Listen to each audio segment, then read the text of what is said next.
Strange. The others on patrol should have returned by now. Our food will be overcooked if we wait any longer. We will just have to start without them. Would you call Master Matoya and the others?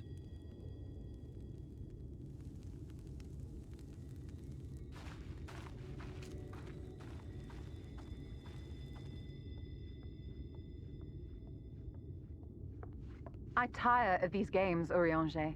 Why do you pretend you cannot see it?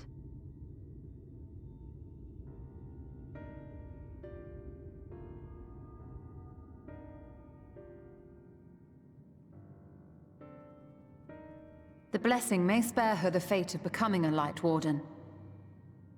But you cannot be blind to the nascent corruption. She is not as she was in the Source.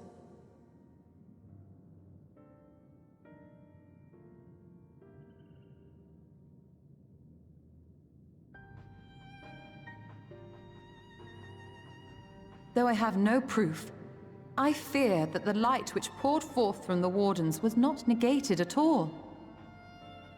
I fear it was absorbed, that she has been suffused with their light.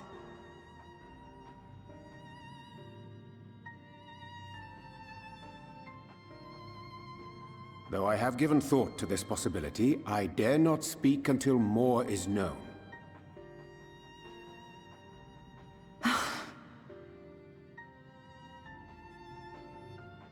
By the time you deign to enlighten us, it may be too late, if it is not already. Urianger, I know full well, after all these years, that you have only the best of intentions. But that does not make it any easier to put my faith in a man so infatuated with secrecy. I have had my suspicions ever since the Exarch bade you speak that day. But now I must ask. The 8th Umbral Calamity and all that followed. Everything you claim to have seen. Did you?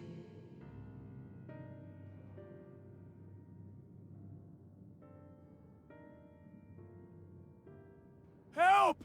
Someone help! The Ilmorans have come for us! We're under attack!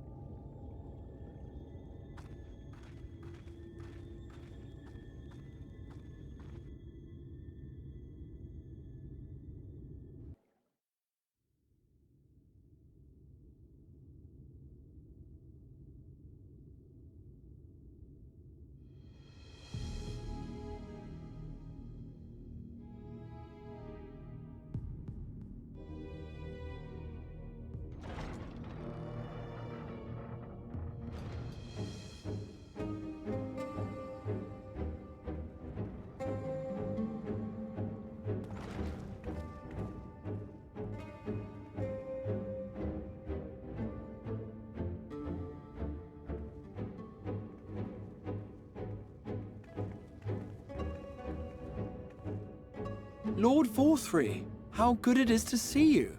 How long has it been? Not since your inauguration, unless I'm mistaken. Too long, at any rate. May I say, how humbled I am to be invited not only into your city, but your home. You are as generous as ever. And you as disingenuous. Let us dispense with the pleasantries. This merry band of dissidents people are calling Warriors of Darkness. They have slain Sin-Eaters, and by all accounts the Crystarium is complicit in their villainy. And now I hear reports of your people obstructing my soldiers, so I must ask, what exactly do you think you are doing? I might ask you the same thing. It should be clear, even to you, that defeating the Light Wardens represents the world's only hope of survival. Even now, the people of Lakeland and Ilmeg rejoice in the return of night. For 100 years, they yearned for a means to fight back against the Sin-Eaters, and at last they have found one. Yet you choose to stand idly by and do nothing. Why? Why? Because this hope you cling to is nothing more than a fever dream. An exercise in futility.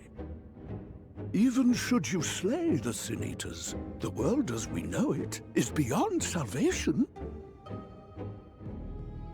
With what little land and resources remain, the people would be free only to starve.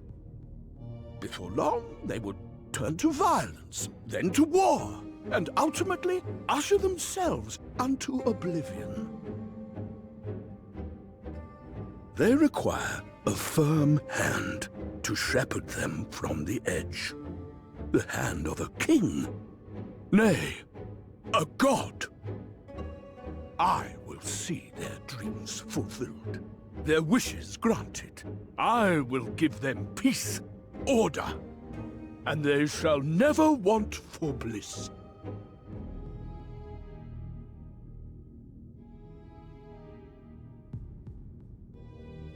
Men are fickle creatures who entertain vague ideals without the faintest notion what they cost. But a little fear can go a long way towards helping them realize what it is they truly need. Sanctuary. And they shall find none in this world save that which I afford them. That is why the Sin Eaters exist. To unite the world under my dominion. A paradise fit to grace the 8th Umbral era. What was that? A minor epiphany, nothing more.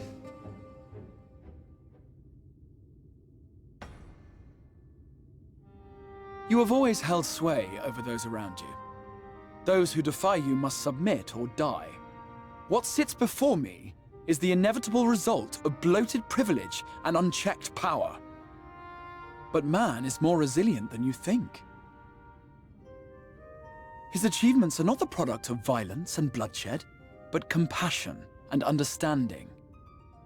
This calamity is but another crisis to be overcome, and we will, once we eliminate the Sin Eaters. You poor deluded fool. These people care not for the morrow. They care only for the now, and the contentment they lack.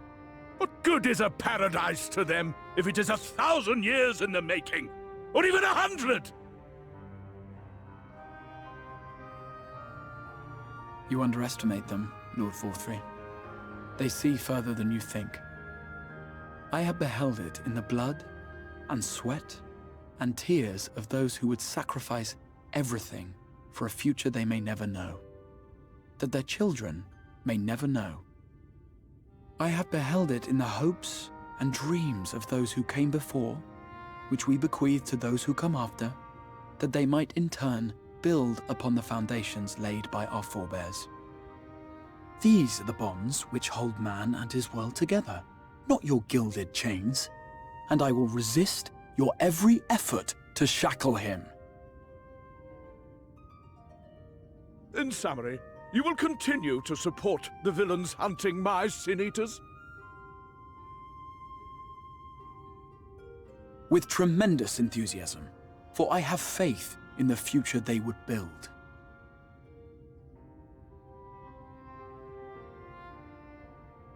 Oh, why do I even bother? Fools, the lot of you! So naive! So painfully predictable! Did you imagine I did not know your mind? That I would wait until after this meeting to dispatch my forces? Even as we speak, they march to the Sin Eaters' defense. Insurrection will not be tolerated! The people of this world are mine to rule, mine to command. And you are no exception!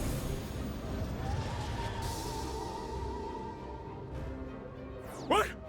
How did he... Insolent swine!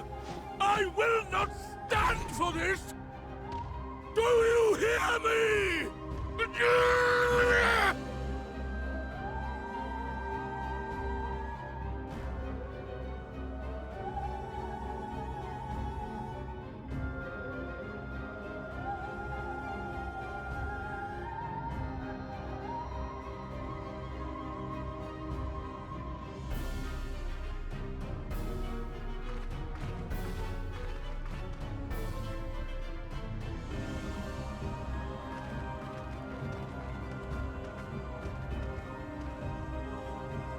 You speak for the Knights Blessed? I do. I presume that is your doing. If you have come to parley, I must insist that you first return him to us. You're in no position to make demands.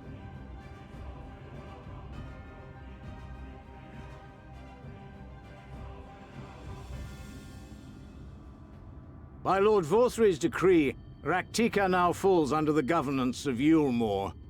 You will henceforth answer to us. Is that so?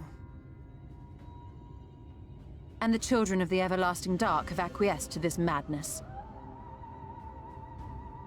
We have reached an accord, yes.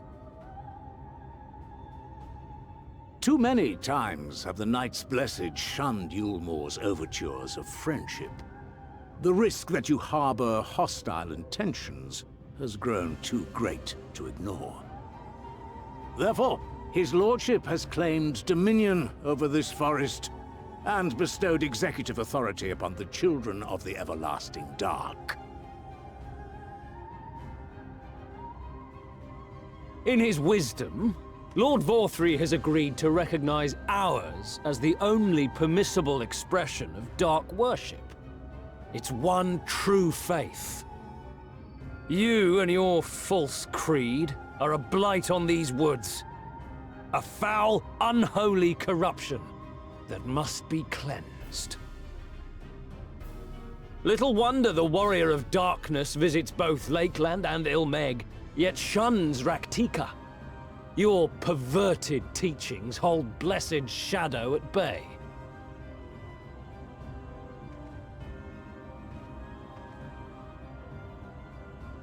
You have accepted the yoke of Yulmore to spite us, then? Fools. Darkness will never return to these skies while they hold sway. Those of you minded to obey his lordship are to make for Woven Oath with all haste. We will leave you, that you may have time to prepare. Woven Oath? Are you suggesting we abandon our fate to join those zealots? What has your faith afforded you thus far? Nothing! We will guide you along the righteous path. And should we refuse?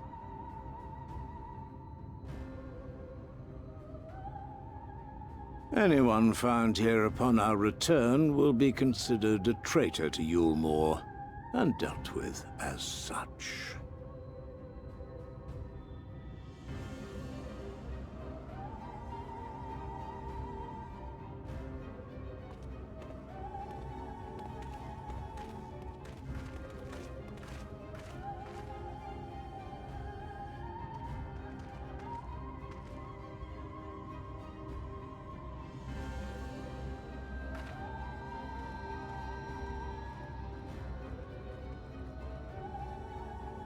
We will discuss these developments after I have tended to our casualty.